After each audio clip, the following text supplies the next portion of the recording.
जहां भारत के अंदर अगर हंगर इंडेक्स देखा जाए तो उसमें 20 करोड़ लोग हैं। अगर हैप्पी इंडेक्स देखा जाए तो सबसे ज़्यादा दुखी जो लोग रहते हैं वो भारत में रहते हैं। एक दूसरे से नफरत सबसे ज़्यादा करते हैं वो भारत में करते हैं। जातिवाद सबसे ज़्यादा भारत के अंदर है। पहले इन्होंने, जो मोदी सरकार ने, आपने कोरोना के वक्त देखा होगा, पहले थाली बजवाई, फिर उन्होंने दिए जलवाए, क्या क्या इन्होंने करवाया, क्या उससे कुछ देश को फ़ायदा हुआ? जिस काम से देश को कोई फ़ायदा नहीं होता है वो सरकारों को नहीं कराना चाहिए, मगर ये अपनी वाह वाह कराने के लिए, सिर्फ वोट बैंक की राजनीति करने के लिए ये ऐसे मुद्दे लेकर आती है, ऐसी चीज़ों को करती है कि हम देश के लोगों को एक झूठी शान करके, एक झूठा एक प्रोपोगंडा करके देश के लोगों को बताए कि हम देश से कितना मोहब्बत करते हैं। ये देश से झूठा मोहब्बत है। जब देश के लोगों को लोग प्यार नहीं करते हैं, देश के जो लोगों को जाति के नाम पर बंटवारा करने का काम करते हैं, जाति के नाम पर शोषण करने का काम करते हैं। आज भी इस देश के अंदर आपने देखा होगा, ये जब से बीजेपी सरकार आई है कितना जाति के नाम पर शोषण हो रहा है। आप 2 अप्रैल देख लीजिए, 2 अप्रैल को लाखों लोगों के खिलाफ झूठी एफआईआर करी गई, जेल में डाला गया। आज भी लोग परेशान हैं उस केस में।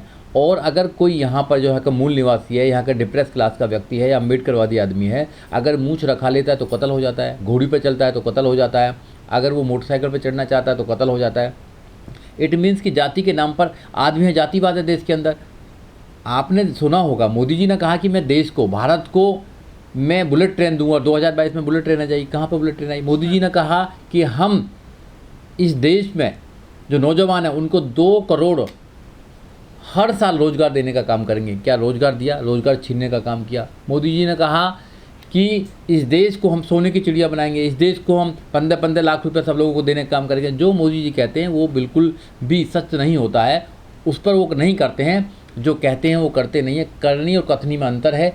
इसलिए मेरा मानना ये है कि अगर आप लोग इस देश को सही मायने में आज़ादी देना चाहते हैं तो एक दूसरे से मोहब्बत करें, एक दूसरे के जो धर्म हैं, एक दूसरे की जो संप्रदाय है उनका विश्वास करें, एक दूसरे को सब कुछ करने के बाद भी जब काम हो सकता है। इनके कहने से नहीं होगा। मगर ये जो लोग हैं डिवाइड करते हैं, ये हिंदू मुसलमान कह के डिवाइड करते हैं, ये पाकिस्तान हिंदुस्तान के नाम पर डिवाइड करते हैं, ये कब्रिस्तान और शमशान के नाम पर डिवाइड करते हैं, ये गाय और गोबर के नाम पर डिवाइड करते हैं। तो इनकी जो राजनीति है वो नफ़रत की राजनीति है। तो नौजवान समझ चुका है, किसान समझ चुका है, देश की महिलाएं समझ चुकी हैं कि अब नफ़रत की राजनीति नहीं होगी। तो अब ये झूठा देशभक्त का जो ढंढोरा पीट रहे हैं कि हम देशभक्त हैं, हम देशभक्त हैं, हम देशभक्त हैं, ये देशभक्त नहीं है। इनकी सरकार में सबसे ज़्यादा देश को लूटकर विदेश में ले जाया गया। जो लोग देश को लूटकर विदेश चले गए, आज तक एक व्यक्ति भी ये लेकर नहीं आ पाए।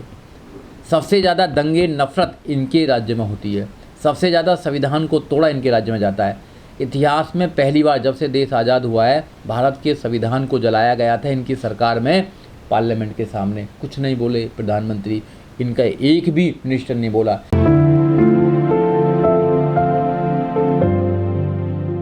देखिए, सोचना पड़ेगा पहले कि आज़ादी के मायने क्या होते हैं। जब भारत को आज़ादी मिली थी 15 अगस्त 1947 को, तो भारत के लोग बड़े खुश हुए थे कि अब यहाँ सब बदल जाएगा, यहाँ सबको मान सम्मान स्वाभिमान स्वतंत्रता मिलेगी, सबको बंधुता होगी, सबको रोज़गार मिलेगा, रोटी कपड़ा और मकान मिलेगा।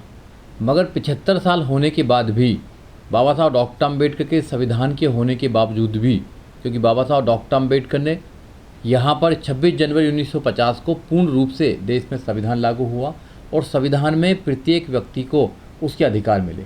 मगर आज भी बड़े अफसोस के साथ कहना पड़ रहा है कि यहाँ पर लोगों के लिए न्याय नहीं मिल रहा है। यहाँ जो वुमेन्स है वो सेफ नहीं है। यहाँ जो नौजवान साथी हैं उनको रोज़गार नहीं मिलता है। यहाँ पर धर्म के नाम पर यहाँ पर दंगे होते हैं, धर्म के नाम पर लोगों को मारा जाता है। तो कैसे कहेंगे कि भाई हम 75वां आज़ादी का अमृत महोत्सव मना रहे हैं? क्योंकि देश में आज भी अगर ग्लोबल हंगर इंडेक्स देखा जाए तो 20 करोड़ लोग रात को भूखे सोते हैं।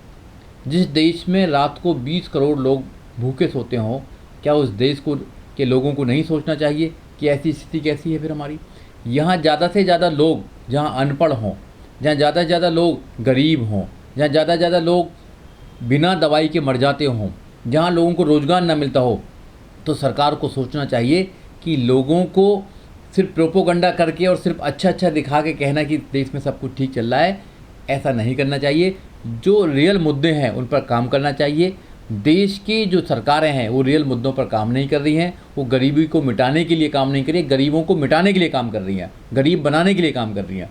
तो मुझे लगता है कि जो सरकार कर रही है कि भैया 75वां आज़ादी का अमृत वो बना रही है, समारोह मना रही है, तो ऐसा मुझे लगता है कि सब कागज़ों पर बनता है, सब लोगों को खुश करने के लिए बन रहा है, ऐसा हकीकत में नहीं है। लेकिन मोदी सरकार घर घर तिरंगा तो फहरा रही है। देखो, तिरंगा तो पहले भी इस देश में चलता था, तिरंगा तो इस देश में पहले भी फहराया जाता था, ऐसा नहीं कि पहले नहीं फहराया जाता। वो अफसोस है कि इस देश में तिरंगा कभी भी आरएसएस ने अपने दफ्तर पर नहीं फहराया, आज भी नहीं फहराया, वो अफसोस है। मगर देश के लोग तो तिरंगा से प्यार करते हैं, मोहब्बत करते हैं, देश की हर चीज़ से मोहब्बत करते हैं। मगर जो लोग देश को मोहब्बत, देश का ज़्यादा लग रहा है कि भी हम ज़्यादा ही देशभक्त हैं, उन लोगों की कहीं ना कहीं देशभक्ति पर शक पैदा होता है कि कहीं ना कहीं उनकी जो देशभक्ति है वो मोटिवेटेड है किसी न किसी से, चाहे तो वो वोट की राजनीति हो, चाहे लोगों को दिखाना चाहते हैं कि हम देशभक्त नहीं हैं, हम देशभक्त बनना चाहते हैं। तो एक ये जो झूठी देशभक्ति है वो लोगों को नहीं चाहिए। देश के जो लोग हैं वो बहुत मेहनत करते हैं, किसान बहुत मेहनत करता है, नौजवान बहुत मेहनत करता है, यहाँ पर सुबह सुबह देश की लोग सफाई करते हैं, वो बहुत मेहनत करते हैं, सड़क से लेकर संसद तक जो बनाते हैं वो देश के निर्माण में बहुत मेहनत करते हैं। तो देश से तो लोग सभी प्यार करते हैं। जो जवान बॉर्डर्स पर काम करते हैं, जो बॉर्डर की रक्षा करते हैं, देश की रक्षा करते हैं, वो देश से मोहब्बत करते हैं। ऐसा कौन सा व्यक्ति है जो देश से मोहब्बत नहीं करता? इनके कहने से ही मोहब्बत होगी देश में, बताइए। तो ये झूठी, ये जो देशभक्ति दिखाने का काम करते हैं कि झंडा फहराओ देशभक्ति हो जाएगा। तो एक व्यक्ति ने कहा भी तो है कि भैया मैं झंडा कहाँ फहराऊँगा, मेरे पर घर ही नहीं है। जब लोगों पर घर ही नहीं है, लोगों पर मकान ही नहीं है, तो झंडा कहाँ फहराएंगे, तिरंगा कहाँ फहराएंगे? पहले तो लोगों को घर देने, पहले घर तो देंगे नहीं लोगों को, रोजगार देंगे नहीं लोगों को एजुकेशन देंगे नहीं लोगों को, न्याय व्यवस्था सही देंगे नहीं लोगों को, तो कैसे झंडा फहराने का काम करेंगे? इसलिए झूठी जो ये शान है, झूठा जो मनोत्सव मना रहे हैं, ये सब बेकार की चीज़ें हैं, इससे लोगों को बचना चाहिए। नहीं, कई न्यूज़ में आया भी है कि जब तक राशन जब मिलेगा आपको, जब 20 रुपये का झंडा ले लेंगे, उन लोगों पर राशन के लेने के लिए पैसे नहीं है, आप उनको झंडा बेचने का काम कर रहे हैं। देखिए, एक तो है ज़बरदस्ती लोगों के दिल में कोई चीज़ बैठाना, थोप देना। जैसे मोदी जी क्या है, मोदी जी सरकार है, बीजेपी सरकार है, वो लोगों पर थोपती है। जैसे नोटबंदी है, वो लोगों पर थोप दी। उन्होंने कहा कि कोरोना में थाली बजाओ, थोप दिया, आदेश दे दिया थाली बजाओ, सब लोग थाली बजा रहे हैं। थाली बजा ले रहे हैं क्या? हाँ, थाली बजाने से क्या कुछ हुआ? कोई परिवर्तन हुआ या कुछ बीमारी खत्म हुई? नहीं हुई, लाखों लोग मरे। दिए जलाओ, दिए जलाने से क्या करना चाहते हैं? अब कह रहे झंडा फहराओ, झंडा फहराओ, झंडा फहराओ। झंडा फहराने से भी कोई परिवर्तन नहीं होना, सब भूल जाएंगे। आप कोई ऐसी चीज़ दुनिया के अंदर है, आपने करना चाहिए थे। आज के बाद में हम जाति के नाम पर, धर्म के नाम पर शोषण नहीं करेंगे, लोगों को कराएं, शपथ दिलाएं लोगों को कि भाई इस 75वें जो स्वतंत्र दिवस है, 75 साल पूरे हो गए हैं, हम शपथ लेते हैं सब लोग कि हम जातिवाद नहीं करेंगे, हम धर्मवाद नहीं करेंगे, हम क्षेत्रवाद नहीं करेंगे, हम एक दूसरे से नफरत नहीं करेंगे, हम जाति के नाम पर किसी को नहीं मारेंगे, हम भाईचारा पैदा करेंगे, हम संविधान का पालन करेंगे, हम न्याय व्यवस्था को और सही करेंगे। ये कदम खाए ना, सबसे कदम खिलवाएं, तो जब तो कुछ बात बनने वाली भी है। हम सबकी बहन बेटियों को अपनी बहन बेटियों की तरह समझेंगे। हम इस देश में रेप मुक्त भारत बनाएंगे, इस देश को कास्ट मुक्त भारत बनाएंगे। कैशलेस भारत बनाना चाहते हैं, कास्टलेस भारत नहीं बनाना चाहते हैं। जब यहाँ कोविड-19 हुआ था तो मोदी जी ने सब लोगों से अपील की थी कि भाई पीएम फंड बनाया गया था, जिसमें न जाने कितने हज़ार करोड़ रुपया आया था, आज तक उसका कोई पता नहीं है। तो लोगों ने पैसा दिया। लोग ऐसा नहीं कि इनके कहने से ही देश को प्यार करते हैं। हर व्यक्ति जो देश में रहता है, चाहे हिंदू हो, मुसलमान हो, सिख हो, ईसाई हो, किसी भी धर्म संप्रदाय से हो, देश को मोहब्बत करता है और देश के लिए अपनी जान कुर्बान करने के लिए हमेशा तैयार रहता है। एक मिस्टर हैगड़े हैं, वो कहते हैं कि हम तो यहाँ पर आए हैं संविधान को बदलने के लिए आए हैं। जब इनके मिनिस्टर संविधान को बदलने के लिए आए, संविधान को क्यों बदलना चाहते हैं? संविधान को इसलिए बदलना चाहते हैं कि देश के गरीब से गरीब व्यक्ति का अधिकार संविधान में निहित है। देश के गरीब से गरीब व्यक्ति के फंडामेंटल वहाँ पे हैं। देश का संविधान कहता है 6 साल से लेकर 14 साल तक के बच्चे को फ्री एंड कंपलसरी एजुकेशन दी जाएगी। सब नागरिक समान हैं, सबको बोलने का, कहने का, अपने धर्म को इख्तियार करने का अधिकार है सबको।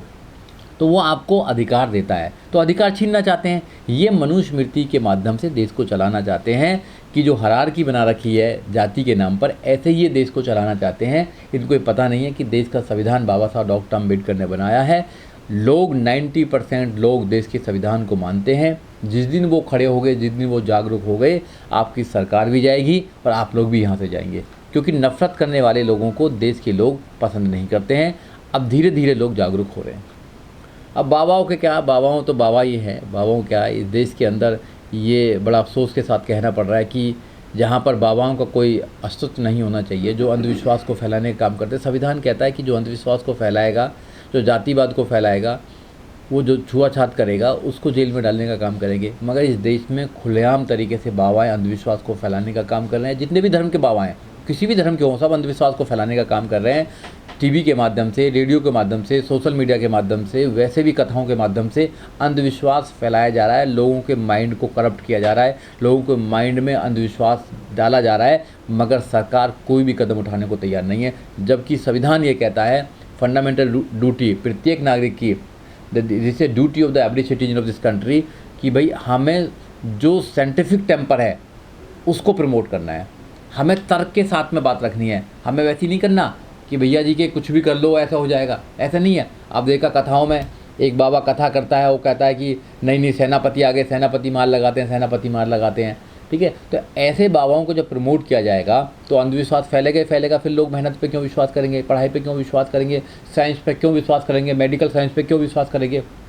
फिर तो बाबा आशीर्वाद देंगे, सब कुछ ठीक हो जाएगा। अगर बाबाओं में इतनी ताकत होती तो क्या कोरोना में सब ठीक नहीं हो जाते क्या फिर प्रॉब्लम क्यों होती। इस देश में 20 करोड़ लोग भूखे सोते हैं, इतने बाबा हैं, तो बाबा सबको करें ना, भूखा एक भी ना सोए।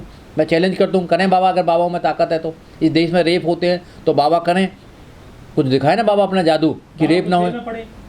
तो बाबा खुद रेपिस्ट है, खुद करप्ट हैं, खुद करप्ट करते हैं। तो ये व्यवस्था है, इस व्यवस्था को बनाने में सरकार पूरा सहयोग करती है, उनको सुरक्षा प्रदान करती है। और जो गाजियाबाद के जो बाबा हैं, इधर उधर के जो बाबा हैं, इनकी जगह जेल में है, सभ्य समाज में नहीं है।